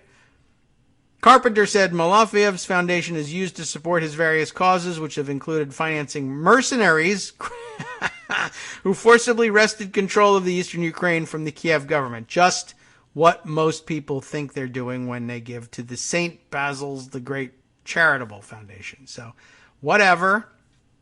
Just another sort of extreme example of how, wow. I mean, the lines between government and everything else, mob, church, business, is so blurred in Russia that, the idea of, they weren't acting on behalf of the government, or it was, a private group that did it, or it was a charitable foundation that did it. Yeah. They're all under the control of the same guys, and we should recognize that already. But there's a lot about what Russia's doing that we don't quite grasp at this point, though some people are beginning to catch on. Liu, a member of the House Foreign Affairs Committee, said in an interview that he finds it very odd for Putin's allies to meet with the NRA because they don't actually have a similar interest in making sure that people bear arms. True. Though they might have an interest in selling those arms. That is one thing. The Russian government has generally restricted citizens from owning shotguns and, after 5 years of licensed use, a hunting rifle. Given the web of contacts between top Russians and the NRA during the presidential race, Liu said, it appears that something very bad happened in 2016. It's an interesting angle on the whole thing. Yeah, they don't really have gun rights in Russia the same way they do here, so that can't really be it, although I'm sure Torsion would say, I think we should be able to. And Butina's whole job is to say, I think we should be able to. But that's not what's happening. And probably, just like our own NRA, their interest in it is not so much about individual gun rights as it is being able to sell weapons. And that really kind of explains Rogozin's interest in the whole thing, among other things. All right. So I mentioned that there are some other things that need some explaining, or that this reminds me of. And let's see how many of them can we fit into the last segment of the show, which is coming up. Probably at least reference to a couple of them. Let me see if I can find all the things I wanted to. Okay, we'll have to line those up for later. And I guess what we'll drop on you and maybe not explore quite as closely are other references we've been saying over and over again, that, for instance, that there's a close relationship between what went on here and what went on in the UK with respect to the Brexit campaign. And just in case you have forgotten, because we hadn't called her name in a couple of weeks, Carol Cadwalader, I'm guessing, once again, it's the pronunciation of her name, reporter for The Guardian and Observer over in the UK, and a frequent window through her tweets into what's happening in the Brexit investigation there, tweeted the other day, Dear America, you need to get to grips with the story dominating the UK press. Probably makes some good sense to do that. Today, she says, and this was yesterday, we reveal how the Russian ambassador to the UK, groomed the funders of the Brexit campaign with offers of a sweetheart deal. That's the Brexit campaign led by Bannon, of course, Steve Bannon, friend and Trump ally, Nigel Farage. And that's sort of a scary prospect, and it's interesting. And I don't know whether I'm curious what led the Russians to target both the UK and the United States. I mean, they're obviously chief rivals geopolitically, but is it because they have a lot of English speakers and they thought that they could troll social media in English very well? Did they do this in France? Did they not have French speakers? I'm not really sure what led them to take those two. Maybe it's just top two on the list. I don't know. But there is that connection, and they're investigating it and pushing us to recognize it. We probably ought to do that maybe another day. Hi, it's me, David Waldman, your host for Kagro in the Morning, interrupting this little break to say thanks so much to all of you who are contributing supporters of Kagro in the Morning. Thousands of you are downloading the show each day, but fewer than 1 in 25 regular listeners are donating to help keep us on the air. For the money you'd spend on a single 3-minute iTunes song, we bring you 2 hours of great news and entertainment every day, 5 days a week. Patreon.com, Patreon.com makes it easy. You can find us there by searching KagroX or David Waldman or Kagro in the Morning or even Daily Coast Radio in their search box, and you'll be right where you need to be to make easy, recurring monthly contributions to support our show. Once again, thanks so much for your support.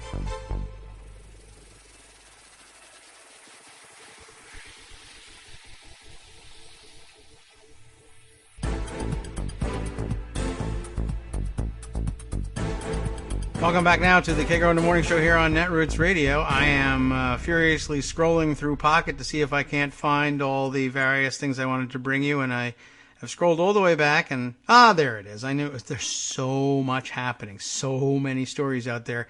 I literally couldn't. I've buried a thing that I meant to share with you not that long ago, but May 31st seems like an eternity.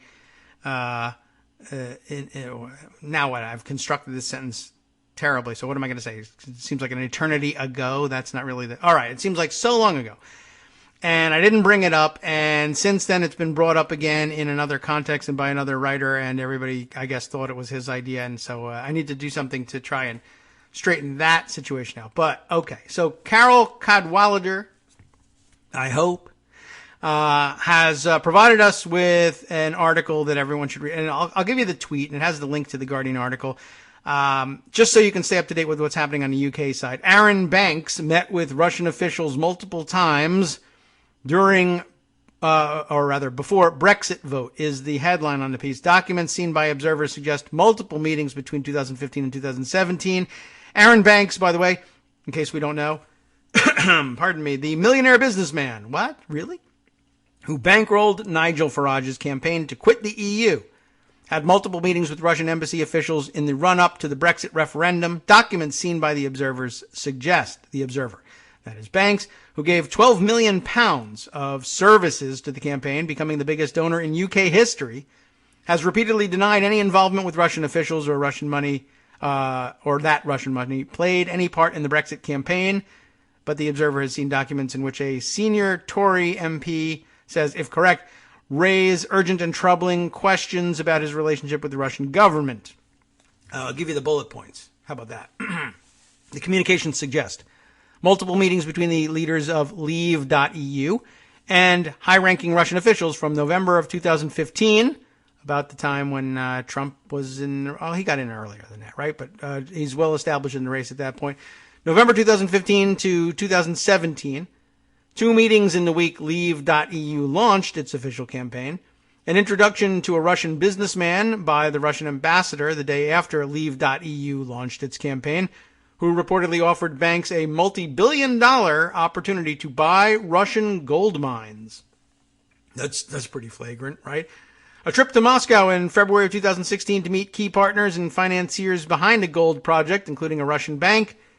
Last bullet point here. Continued extensive contact in the run-up to the U.S. election when Banks, not lowercase Banks, but Mr. Banks, his business partner and Leave.eu spokesman Andy Wigmore and Nigel Farage campaigned in the U.S., remember that, to support Donald Trump's candidacy. So, what's happening here? Well, plenty of things, including, of course, some pretty clear allegations that Russian money was being used to finance, in part, the Leave.eu campaign. a very distinctive sort of tactic that's going on here that I think, who I think captured it pretty well. I grabbed this tweet with it. Brandon Friedman tweeted over the weekend that, and in response to this article and Carol Cadwalader's tweet about it. So, I mean, it's not like it's disconnected here. We're in the midst, he says, of the greatest transformation in warfare possibly ever. And Russia is leading the way. They've learned it's more efficient to achieve political aims by simply buying off the leaders of adversarial countries than through armed conflict. And maybe now it's more true than it ever was or could have been. And this is the sort of thing we've discussed in the past in terms of, the impact of big money on American politics, that it was beyond the contemplation of the founders that any individuals, and probably at that point any companies, would amass so much wealth that they could literally buy off entire swaths of the population or the Congress or the political class, etc. We just didn't really think about, I don't think they contemplated multi-billionaires. I mean, I don't think they really thought very much about money in terms of billions at that time. But I think this is sort of a new phenomenon. It just really hasn't been the case for very long. I mean, for quite a while, we had just such high marginal tax rates that it was not impossible, but it was certainly very rare to reach those heights. And now, of course, we've reversed things, and it's American policy to let people get as rich as they possibly can.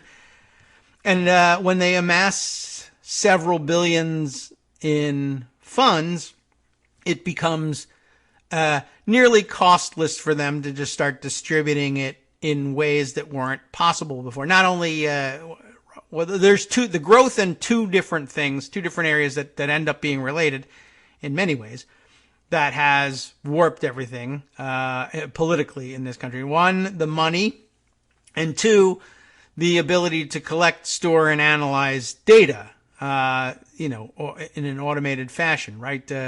We've talked about that when we speak of things in the Fourth Amendment context very often.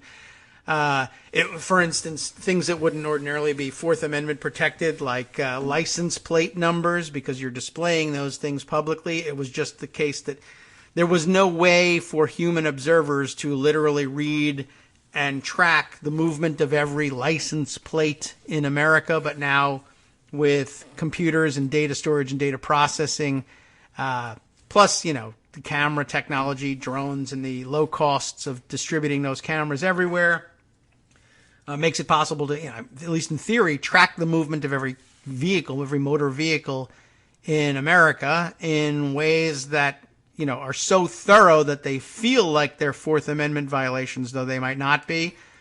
Similarly, in the other side, on the money side of things, people have come to be in control of such vast amounts of capital that they can literally, what if somebody could buy out the entire advertising capacity of an entire city market for an entire electoral cycle?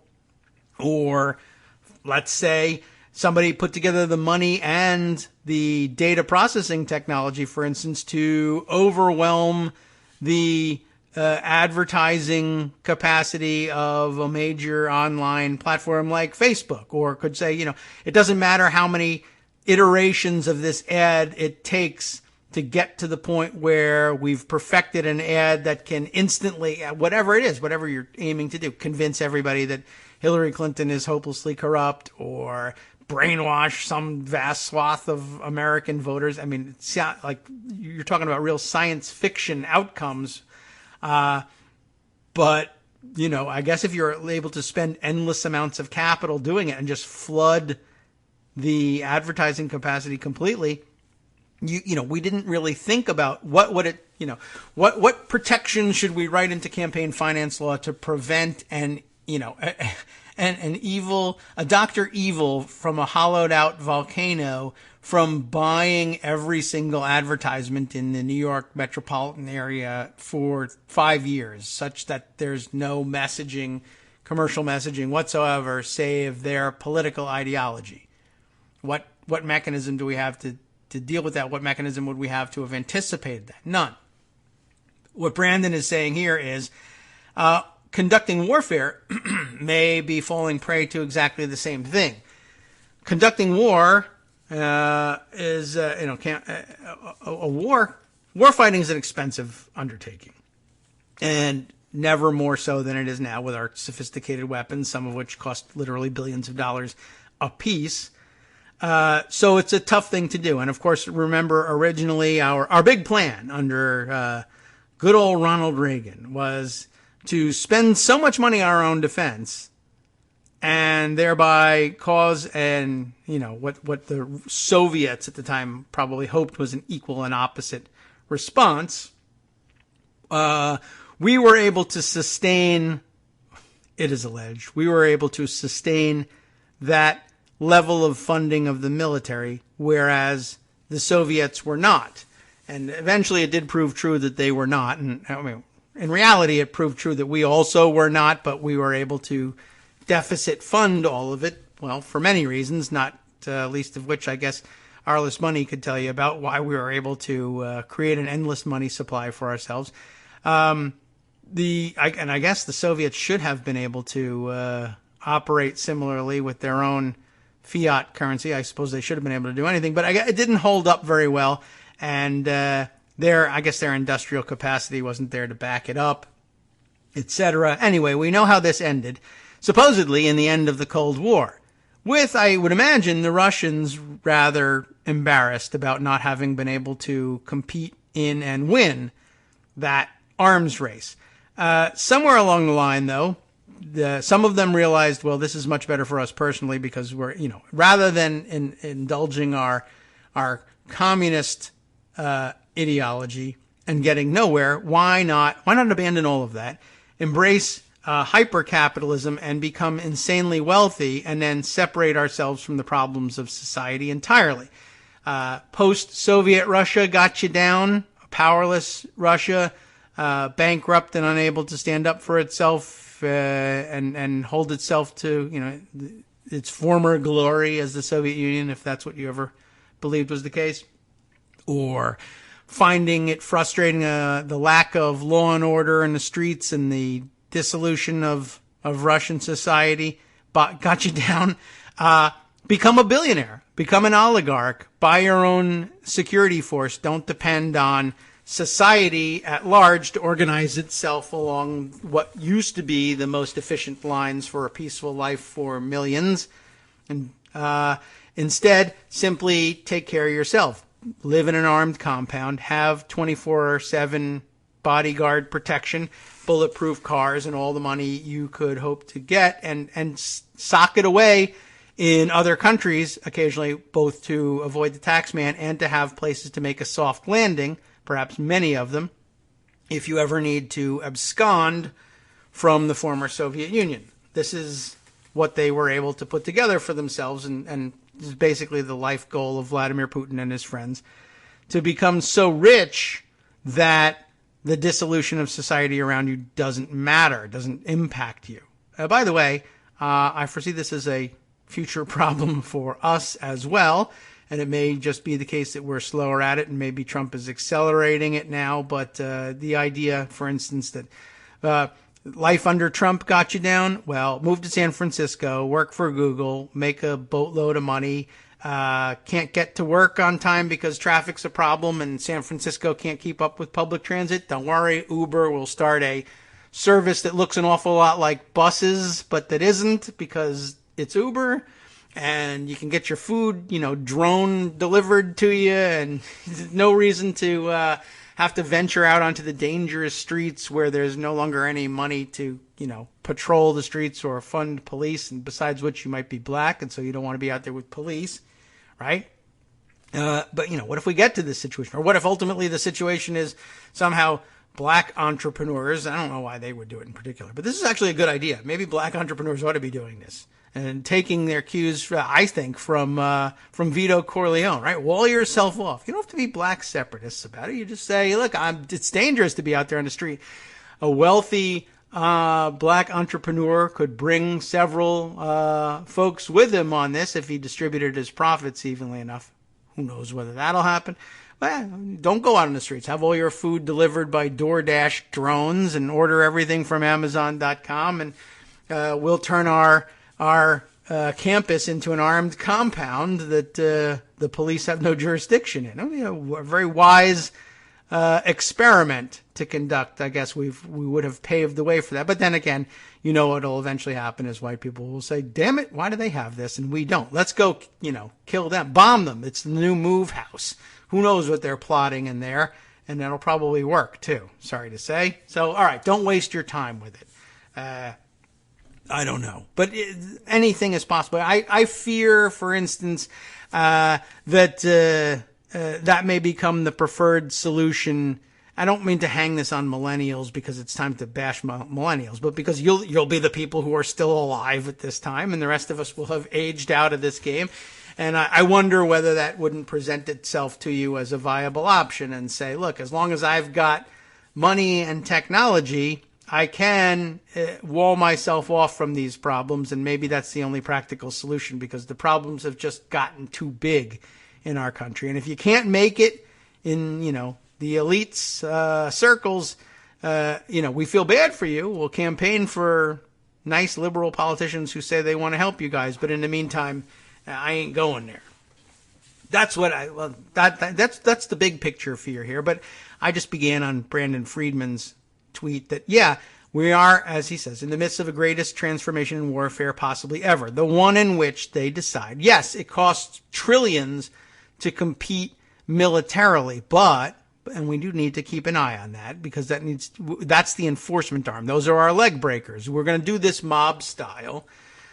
How does Vito Corleone, how does the old style mob make its money and survive in the world where all of what they do is illegal? They got to buy judges. Can you buy every single judge?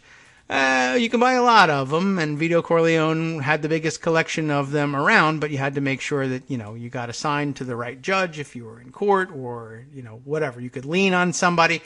They couldn't buy everybody necessarily, but that's only because Vito Corleone wasn't a billionaire. What if he was a billionaire? What if you really could buy every judge? What if you could buy Congress? What if you could buy the whole Congress? What if you could buy at least enough of Congress that occasionally they would do something dumb like say on tape somewhere that I think we've all been bought by Russians, or at least some of the key players here have? Or what if you in fact had succeeded in buying so many of them that the Speaker of the House said, shh, don't tell anybody. It's true. But if you keep your mouth shut, we'll have supreme power in this country forever. Oh, well, now that you mention it, that is a good idea. If you were going to spend trillions on defense, and let's say you got to the point in our military evolution where ultimately that's all pointless. We have $1 trillion worth of weapons. They have $1 trillion worth of weapons. But all it ends up in, all there is net here is mutually assured destruction. Right? We all launch our trillions of dollars worth of weapons and we all die. Nobody gets to live to say, we won in all of this. Maybe you survive for a few weeks in a bunker and then come out and say, well, we won and now I'm dying. Or there's nothing worth living for. Not very productive use of your money. But what if instead of spending trillions and trillions of dollars on nuclear weapons and missiles, you use trillions of dollars to find ways to leverage the politicians that we over here on this side, for whatever reason, have elected to put in charge of our military by electing them. I mean, it was an election, a choice of ours to build our system this way, that our elected officials would be in charge of our military. Okay, it seemed like a reasonable thing to do at the time, will of the people and all that. But then they, as it turns out, they fell victim, and maybe it wouldn't matter who chose them in the first place if they fell victim to bribery anyway.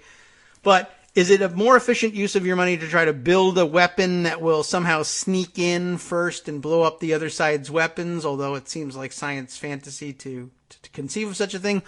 Or is it a better use of your money? How much would it cost to build this super weapon? $1 trillion? We don't actually have that. What can I do with $1 billion? Well, with $1 billion, even at high prices, I mean, think about it. $1 billion is 1,000 million. Yes? Well, for $1 million, could you just outright buy off politicians? What would a member of Congress do if you just dropped $1 million on them? Not as a campaign contribution, but just dropped $1 million. Like, this is yours. I'm giving this to you. Not a campaign contribution. I'm sure you would like that too.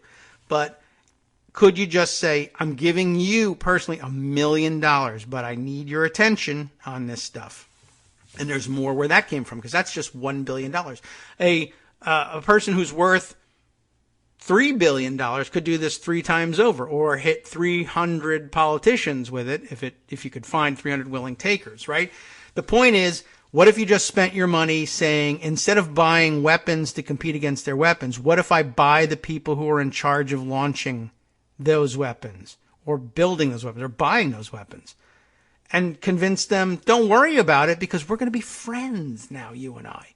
All you have to do is, I don't know, let's say, break up the Western Alliance so that the weapons I didn't buy are no longer quite as necessary as they were before. And I can divide and conquer, or at least make people so mistrustful of their allies on the NATO side that there's no questions asked when I invade and annex Crimea, or anywhere else for that matter, if I have eyes on other things. What Brandon, I think, is identifying here is, we've moved on to this new phase whereby the Russians, if they can engineer ways for the people in charge, for whatever reason we've put them in charge, or if for some reason the people in charge are not amenable to this, can we engineer it so that we get different people in charge, like Donald Trump, let's say, or people loyal to them, or we can keep them there. And look, all you do, you'll stay on the gravy train as long as you keep doing what we want to do.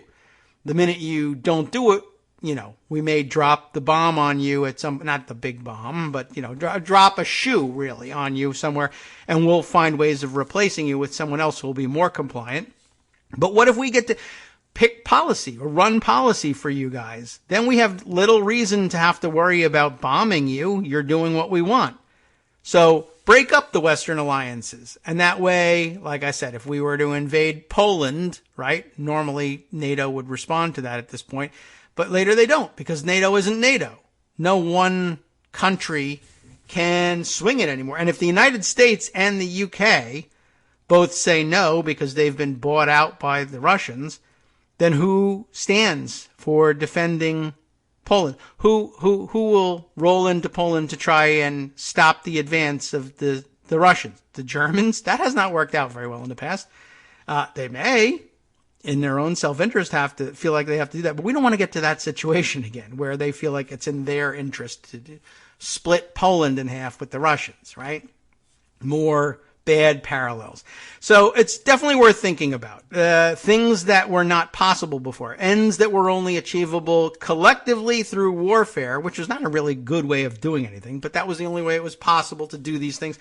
Are now simply financial transactions. There really are enough people who have amassed enough billions of dollars that they can be prevailed upon in a coordinated way, or even if they act in their own best interests on their own, the market will bring them to this, right? They will start spending their money in ways that will undermine the sovereignty of countries with which they've had previously an adversarial relationship. And hey, in the end, who can argue that this is not a good thing? Maybe this is actually movement towards world peace, or that science fiction-y, science fantasy world government, Star Trek style. It's just, we always figured it would be under American-style auspices, if not American auspices. Where's the headquarters of Starfleet? San Francisco. Where did I say that you could, just sort of remove yourself from society if you needed to, and do everything privately? San Francisco, actually. This is the example I gave up. But anyway, like I said, in the science fiction writing of the future, everybody sort of figures it happens under American auspices. What if it simply happens under Russian auspices instead? I mean, they've got billions of dollars. They've got resources. Why is the headquarters of Starfleet not in Moscow? Maybe it would be. Maybe that's not their interest. Maybe that's not their end. It could certainly go a very different direction. You know, Mr. Spock with the beard sort of direction, bizarro world direction. But I mean, who's to say that that's not the case? And Donald Trump is using that as cover. Oh, being friends with the Russians is a good thing. That's peace, right? And maybe it is, and maybe it's just this weird ethnocentrism that we've had in the United States. That, well, if there's going to be a world government, it should be under American ideals because we're for democracy and stuff like that. But money may be more important to most people than democracy. It's certainly beginning to look like that. And if the Russians have more of that or are using it more aggressively and in a coordinated fashion, we'll probably lose to that.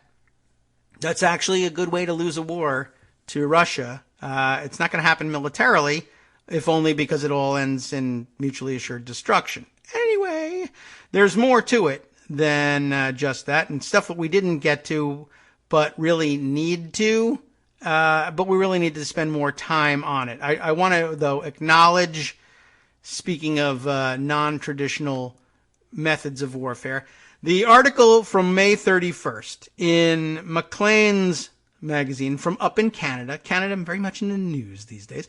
Trade sanctions against America won't work, says Scott Gilmore. Trade sanctions against America won't work. Sanctioning Trump himself might. And many of you who were following over the weekend on Twitter saw that I was talking about it. Also, Matthew Iglesias has picked up on the idea, interestingly enough, in like the penultimate paragraph of his piece, saying exactly the same thing. He acknowledges, oh yeah, actually Scott Gilmore said, he doesn't name him, but there was another article out there that said something like this after my fantastic article. I say this came first to my attention from Scott Gilmore's article.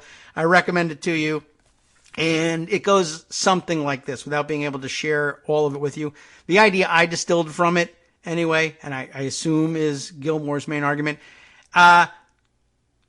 Canada now in the business of responding to America's trade sanctions against it, which are nonsensical. Their response is theoretically sensible under the old order, where politicians could be assumed to be representing the best interests of their state. This is no longer happening, of course. And they are, in very traditional fashion, targeting the United States with retaliatory sanctions in the hopes, I guess, that Donald Trump cares about the United States. Further, they're actually being quite aggressive and quite, thoughtful in a way. That is to say, they're doing some thinking about what are the sanctions going to be, and can we target them such that the greatest impact falls in, let's say, those red states we keep hearing so much about that are Donald Trump's base. Surely Donald Trump will care about pain being inflicted on his base, because his base will squeal and they'll tell Donald Trump that this is wrong and bad and they don't support it, and then he'll be forced to move off of that position. Except Donald Trump doesn't care about red states either. They elected him, and that's great, but they're full of people who aren't him. That's the big problem. And a mechanism exists for making Donald Trump feel how unwise his decisions are. It's just one that exists for a very different purpose, and it may be time to move to the realization that that purpose is revealing itself. The trade sanctions, Scott Gilmore argues, and I agree, ought to be, or at least I think this is something we ought to consider, ought to be focused on Donald Trump, because Donald Trump is the person that Donald Trump cares about. He doesn't care, as Daniel Dale pointed out, all the people who are suffering under the sanctions. He's not a farmer in Pennsylvania. He's not a manufacturer in Ohio. Donald Trump is none of those things. Donald Trump is Donald Trump. How do you target Donald Trump? Hit him in the business, so to speak. That's one way of putting it. He's got businesses. He claims to have businesses and business interests around the world. Hit them. Sanction them. The way the United States sanctions Russian oligarchs. He would love it, to be honest. To be labeled an oligarch would be like a huge honor for him. Remember, he was in Russia. He was so happy he met all the oligarchs were in the room. He thinks he's an oligarch. Hit him like an oligarch. How do you do it? Well, some people it would be difficult to do that with. presidents who divested themselves of all their foreign assets, or even domestic assets for that matter, would make it very difficult to target them personally versus actually having to resort to targeting at least parts of the United States. Not Donald Trump. He thought he was not going to divest, and he was going to be very smart, and he was going to use it to leverage other countries. He forgets that there are reciprocal problems with that, and ones that we wanted to avoid in the emoluments clause by saying we don't want other governments to be able to jab the president personally either, because then he'll do things that are not in the best interest of this country, but rather in the best interest of himself. So he's left himself open to this, and in spectacular fashion. How do you identify Donald Trump's assets abroad or anywhere around the world? Well, how about if he puts gigantic golden letters on them that says, this is something you can target to hurt me? Luckily, he's actually done that. And so maybe, just maybe, we ought to be targeting him, and our allies around the world ought to be doing the same. Or, well, we can't do it because he's in charge here. Target his stuff. Well, sanction him, Daily Kos like the Russian oligarch. On networksradio.com. You have been listening to the Kagro in the Morning Show. With David Waldman. There's been a lot of interest in the idea, and I don't know what the situation is in some of these countries and whether they can do so legally, but how do we do it? How do we sanction Russian oligarchs? However we do it ought to be paralleled in other countries. They ought to let them know that they mean business. That might be something they pay attention to. You should pay attention to justice coming up next.